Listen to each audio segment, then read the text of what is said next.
fixé et que le chemin soit de nouveau ouvert. Alors mes amis, Jésus a dit, si tu viens à moi, si tu viens à moi, des sources d'eau vive vont couler. Mes amis, des sources d'eau vive. Jésus avait dit à Nicodème, écoutez, le texte est magnifique en hébreu, je traduis. Jésus voit Nicodème et lui dit, Nicodème, il faut que tu naisses. La traduction dit, en réalité, il faut que tu sortes de la source d'en haut. Il faut que tu sortes de ce qu'on appelle la source d'en haut, cette source céleste, l'eau du ciel. Mon frère, ma soeur, est-ce que tu sais qu'il y a de l'eau au ciel? Mais c'est l'eau de vie. C'est une eau qui bouge, c'est une eau qui vit. Son cœur est en train de battre. Il y a quelques mois, il y a 1 an et demi, 2 ans, j'avais fait un son, j'avais dit, oh Seigneur, j'étais en train de retraduire les évangiles, et j'avais dit, Seigneur, Seigneur, mais qu'est-ce que c'est l'eau d'en haut? Mais c'est quoi l'eau d'en haut? Explique-moi ce qu'est l'eau d'en haut. Je ne sais pas ce que c'est. Tu nous dis qu'il y a de l'eau qui coule de là-haut, mais c'est quoi? Et le matin, très tôt, vers 5h30, 6h du matin, j'étais encore couché et j'ai été transporté en songe. Ça a pris, mais une fraction de seconde. Et j'ai traversé tout l'espace céleste, avec toutes les planètes et toutes les étoiles et les myriades et les galaxies, toutes en une fraction de seconde, j'étais de l'autre côté. Et lorsque j'arrive de l'autre côté, je relève les yeux et qu'est-ce que je vois? Un océan, mes amis. Écoutez, un océan inimaginable. Et l'océan n'avait pas des vagues comme ici. C'était comme des grands cercles qui battaient comme des cœurs.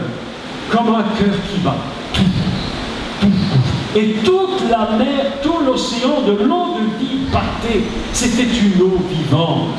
Alors moi j'étais curieux et j'ai dit, mais qu'est-ce que je fais?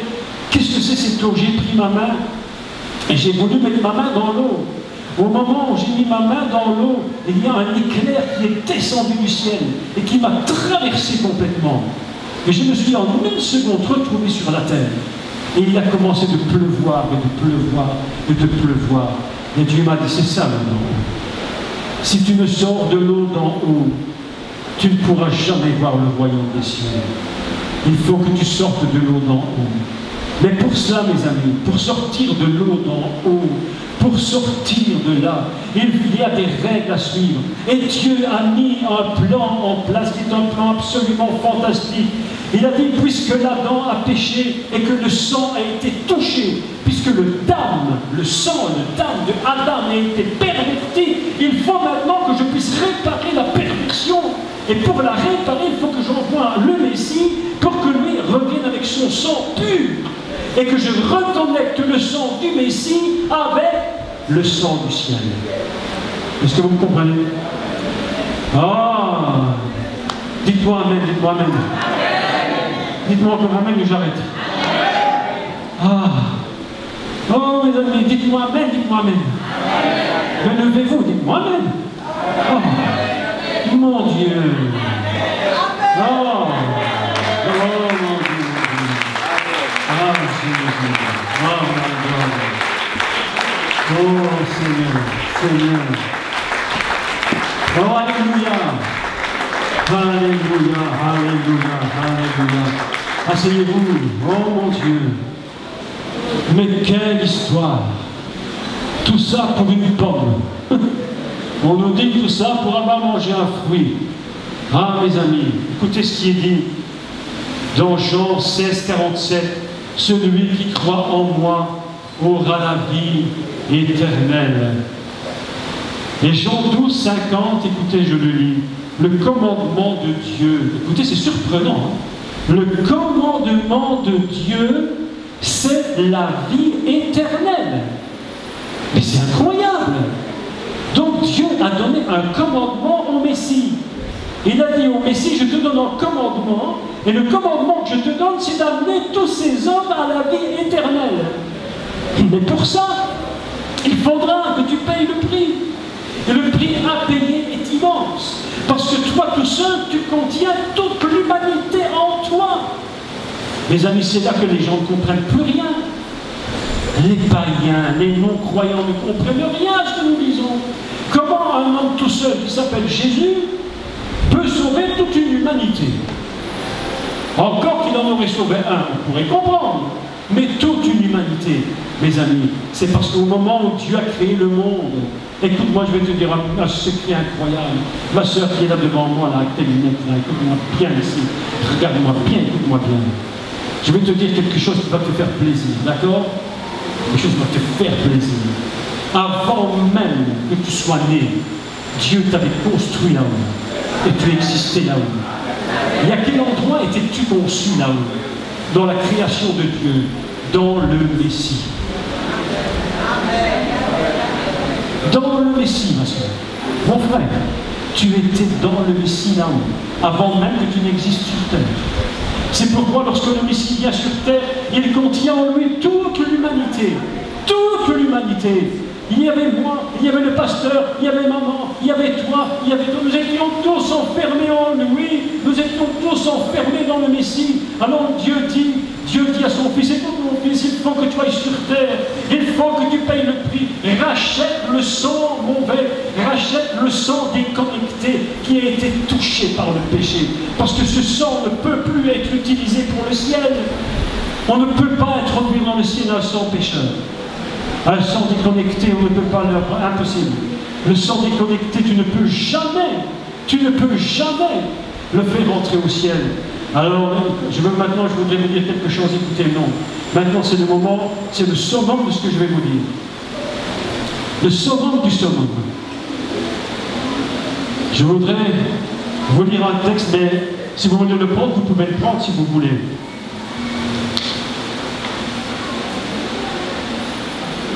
Oh, est-ce que vous êtes dans la joie? Je vais vous lire un texte incroyable, mes amis. Ça va, ma soeur? Est-ce que tu as la joie? Amen, amen. Est-ce que tu as la joie?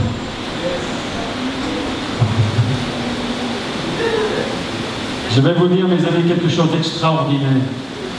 La chose la plus fantastique, tu vas comprendre comment nous avons été sauvés.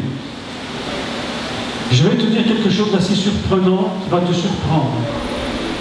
Nous avons été sauvés par le sang de Jésus. Oui ou non? Mais mes amis, avant le sang de Jésus qui nous a sauvés, il y a eu une autre chose qui nous a sauvés déjà avant. Et ça, beaucoup de gens ne le comprennent pas. Mais la Bible nous enseigne dans le prophète que nous allons lire là, quelque chose d'inimaginable. La raison, je vous explique, écoutez-moi bien, la raison pour laquelle le sang de Jésus a été accueilli. Parce que la Bible nous dit qu'il est monté dans le Saint des Saints célestes, où il n'y a pas eu d'homme qui ait été, et il a présenté le sang reconnecté, le sang purifié, le sang dans lequel Dieu dit, il va nous mettre en lui, et il va nous faire monter avec le sang. Ah, non, c'est pas possible. Mais il y a un chemin à suivre, et ce chemin, personne n'a pu le faire. Seul le Messie va le faire. Et je vais vous lire un texte absolument fabuleux, pasteur, gigantesque. Nous allons lire la lettre aux Hébreux et au chapitre 10 et au verset 5. Oh là là, aujourd'hui, là, vraiment, je ne sais pas, je me sens en forme. Hein. Je me sens très en forme aujourd'hui. Oh, ma soeur, voilà, toi, Wina. Oh là là, avec ton beau sourire. Ça me fait trop plaisir. Ah, pasteur. Quand on parle de Jésus, tu sais quelque chose. Quand tu parles de Jésus, l'Église change. Quand tu parles du business, l'Église meurt. Donc il faut équilibrer les deux. Si tu fais que du business pour gagner des gens dans l'Église meurt. Si tu parles de Jésus en premier, et le business après, l'Église grandit. Écoutez bien maintenant ce que je vais vous lire. Je vous le lis et écoutez bien. Je vais vous commenter le texte verset par verset. Et vous allez voir qu'avant le sang, il y avait autre chose. Donc, je vous avais expliqué, attendez, ne disons pas encore, je vous ai donc expliqué qu'au commencement du monde, le Messie était déjà là-haut. Le Messie n'est pas une invention de Dieu, subitement, en disant, tiens, j'aimerais bien un petit Messie qui viendrait sur terre. Le Messie, il est de toute éternité, oui ou non? Il est de tout. Donc il était déjà en haut avant de venir en bas. Donc Dieu parle au Messie. Et le Messie répond. Verset 5, chapitre 10, dans le livre des Hébreux. C'est pourquoi Christ, entrant dans le monde, dit, j'arrête la lecture, écoutez-moi. Oh, quel texte, quelle histoire. Marie-Amélie, quelle histoire. Ma soeur, quelle histoire. Voilà que le Messie entre dans le monde. Mais comment entre-t-il dans le monde? Il rentre dans le monde, dans la matrice de sa mère, qui s'appelle Myriam. On va dire Myriam, parce que quand on dit Marie, ça fait Vierge Marie, c'est un peu catholique, c'est pas très simple. On va dire son nom, elle s'appelle Myriam, la maman de Yeshua s'appelle Myriam. Elle dit, au moment où le Messie entre dans l'utérus de Marie, écoutez-moi bien ce que je dis, au moment où le Messie entrant dans le monde, c'est-à-dire dans l'utérus de Marie, afin de se développer pour devenir un être humain comme tout le monde, il parle. Est-ce que vous saviez que Jésus parlait lorsqu'il est entré dans le monde? Jésus a parlé, le Messie a parlé. Il avait dit quelque chose d'incroyable. Écoutez ce qu'il dit.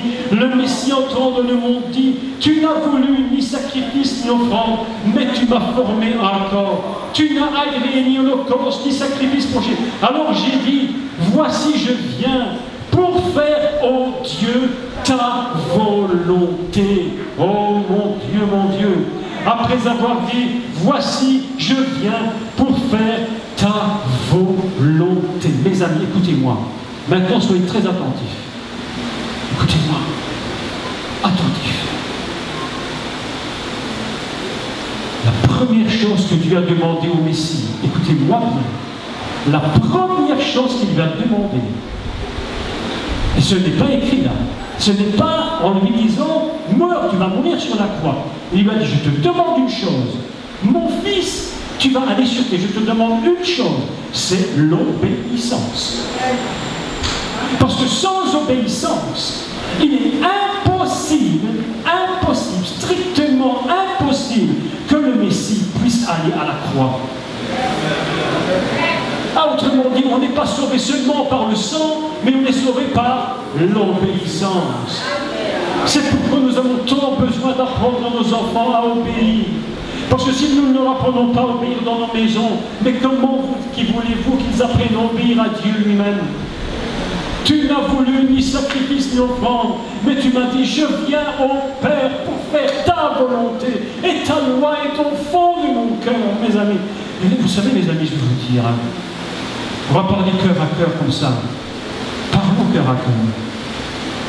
Mes amis, franchement, quand vous vous êtes convertis, on appelle ça se convertir. Moi, je préfère dire quand vous êtes repentis et que vous êtes sortis de la source d'en haut. Je préfère dire ça. Parce que quand on parle de convertir, en hébreu, c'est pas la même idée que nous en avons nous. Mais j'ai pas le temps de vous expliquer tout ça aujourd'hui, c'est un peu trop long.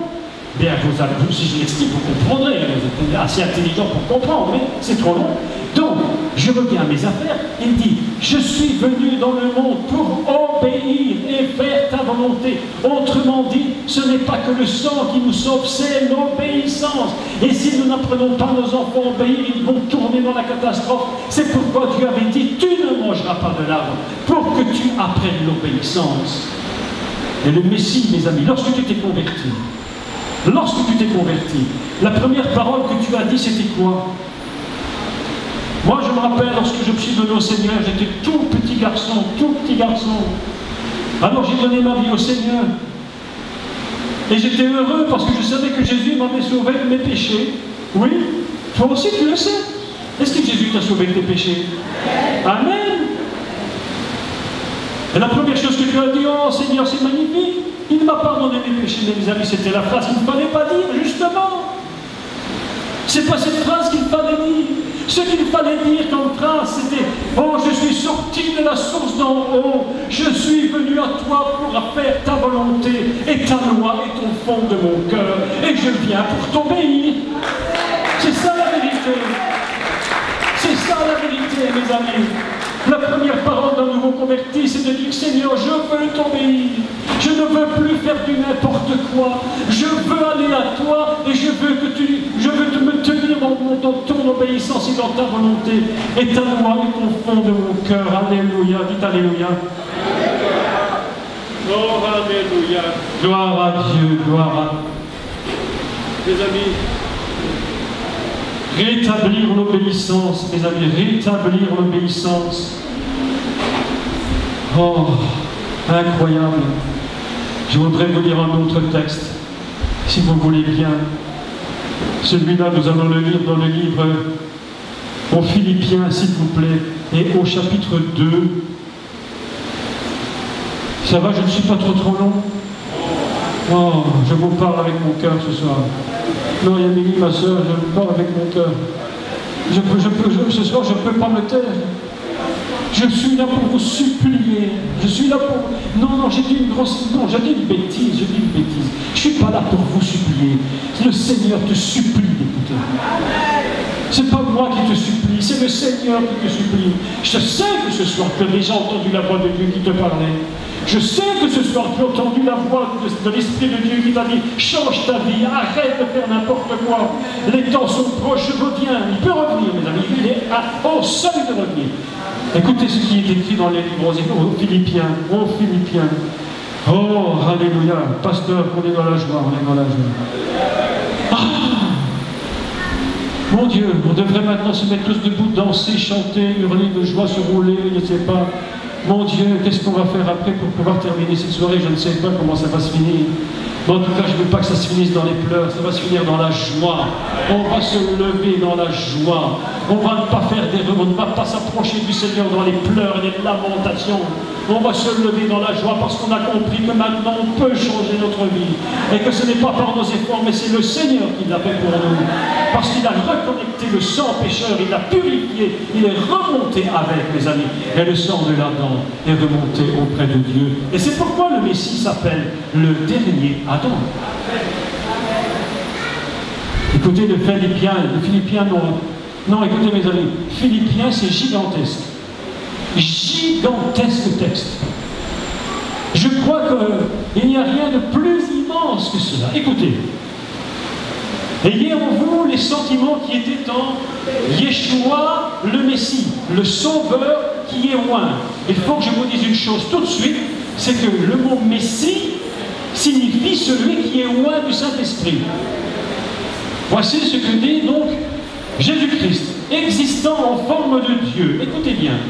Il n'a point regardé son égalité avec Dieu, évidemment, puisqu'il venait du ciel, c'est normal, comme une proie arrachée, en se disant, je suis sur terre, je viens de Dieu, je veux qu'on me reconnaisse comme Dieu. Non, pas du tout, il vient comme un homme. Mais il s'est dépouillé lui-même de quoi? De toute la gloire du ciel, il s'est dépouillé de la gloire céleste, il s'est dépouillé de tout, il a tout abandonné pour venir sur la terre. Mais écoutez, c'est seulement le début du texte, le début, écoutez la suite. Mais il s'est dépouillé lui-même en prenant une forme de serviteur, non pas de maître. Il est venu pour servir. Il y a trop de gens dans l'église qui viennent pour diriger, et il ferait mieux de venir pour servir. Je ne suis pas venu ici pour vous imposer, je suis venu ici pour vous servir. Ma prédication n'est pas de la domination, ma prédication c'est pour vous servir, et rien d'autre.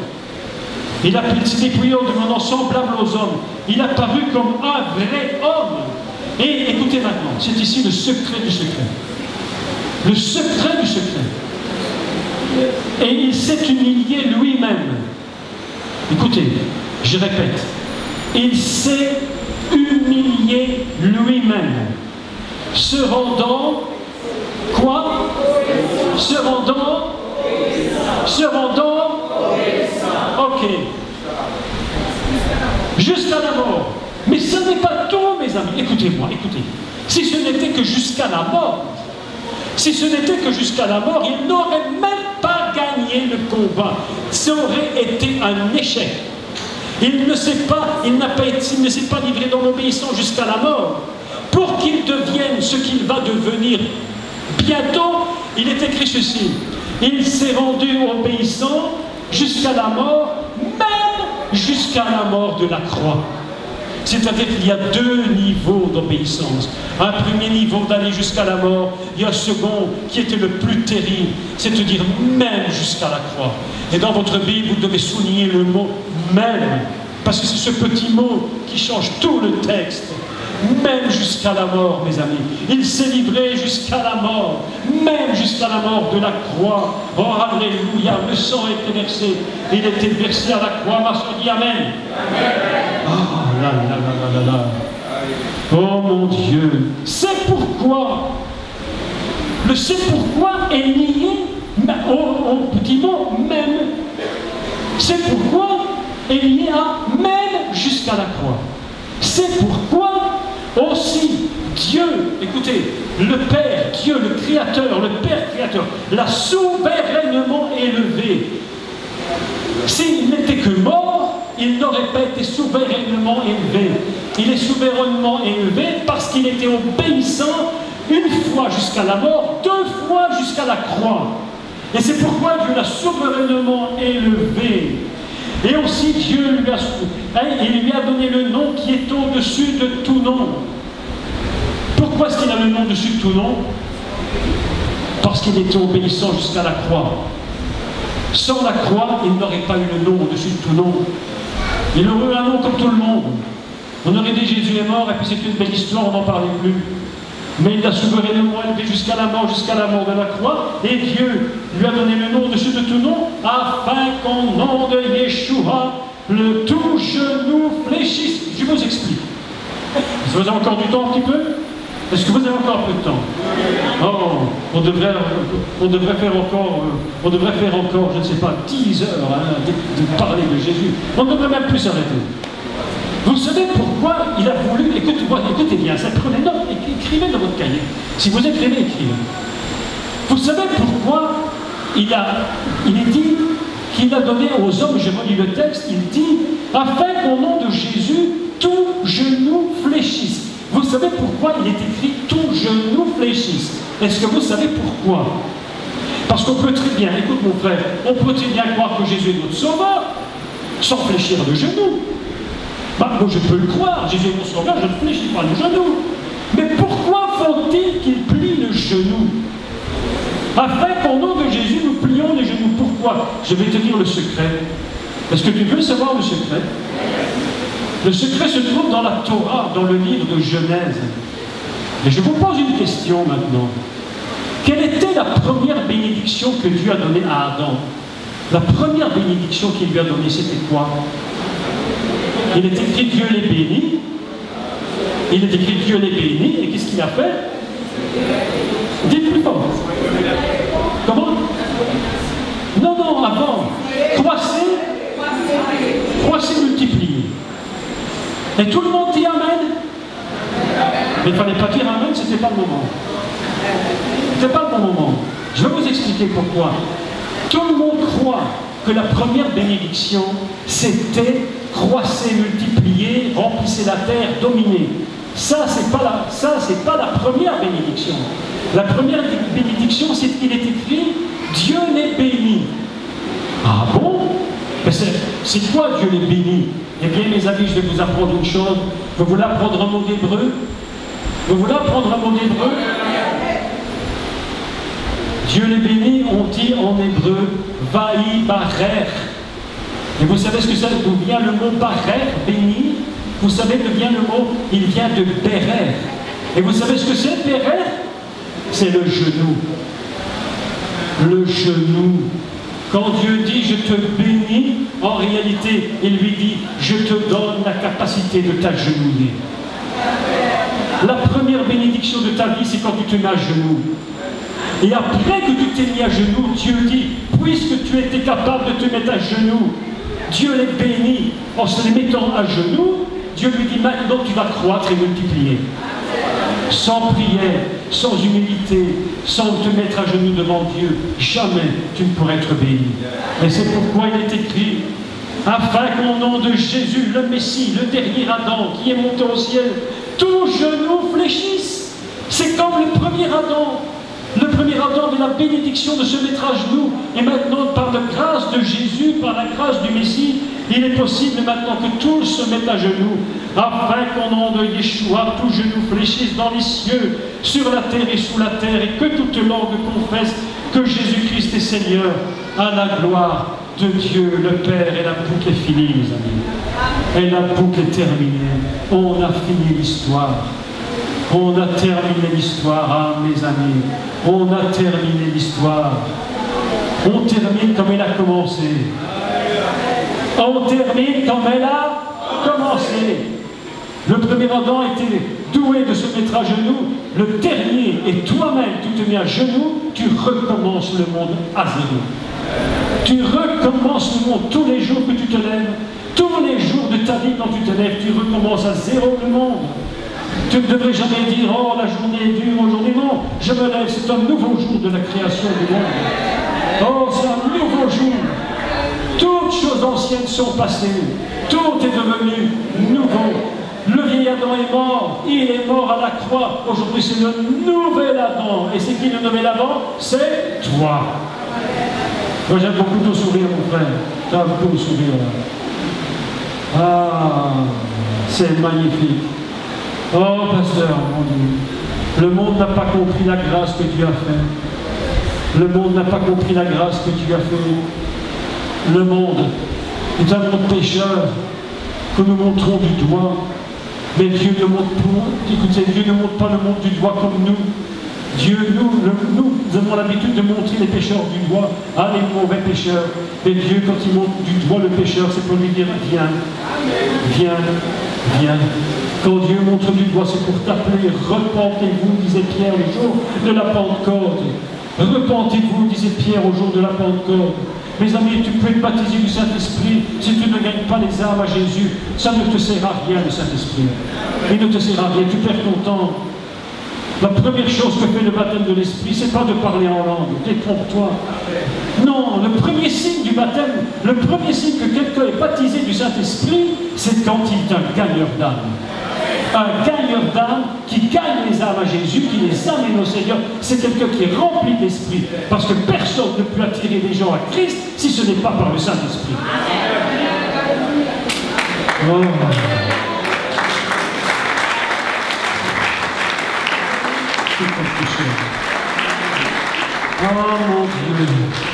Oh mon Dieu, l'Esprit Jésus, je t'aime. 1 million de fois, ce ne sera jamais suffisant. Le monde ne comprend plus. Le monde peut se moquer. Vous savez, mes amis, c'est tellement vrai ce que je dis. Il y a des gens qui sont morts pour ça. Vous savez pourquoi vous êtes ici aujourd'hui? C'est parce que dans le passé, les siècles passés, des gens ont donné leur vie pour le Seigneur sans le renier. Et nous sommes le fruit de ces hommes et de ces femmes qui ont persévéré. Aujourd'hui, quand tu abandonnes le Seigneur, c'est comme si tu reniais tous ceux qui sont morts avant pour le nom de Jésus. Les disciples sont morts tous à part l'apôtre Jean pour le nom du Seigneur. C'est grâce à eux que vous êtes ici aujourd'hui. Et vos parents et vos grands-parents, c'est comme si vous crachiez à leur figure en leur disant « Je ne veux pas de ton héritage ». Mais mes amis, c'est à cause d'eux. Ils ont donné leur vie par amour pour Jésus. Ils ont donné par amour pour le Seigneur. Ils ont tellement aimé le Seigneur de gloire. Ils l'ont contemplé son visage. Lorsque Paul l'a vu sur le chemin de Damas, il est tombé. Il est tombé. Il ne lui a pas... Et vous savez, il a dit, ou plutôt il n'a pas dit, qu'est-ce que je dois faire? Il a dit, qui es-tu? Il est tombé. Et il dit, mais qui es-tu? Et il entend une voix qui lui dit, c'est moi, Yeshua, que tu persécutes. C'est moi que tu persécutes. Mais je ne l'ai pas persécuté, c'était eux. Il dit, eux, c'est moi. Toi, c'est lui. Toi, c'est lui. Regarde ton voisin avec franchise. Regarde-le dans les yeux, bien dans les yeux, tout droit. Et dis-lui, je vois Jésus en toi.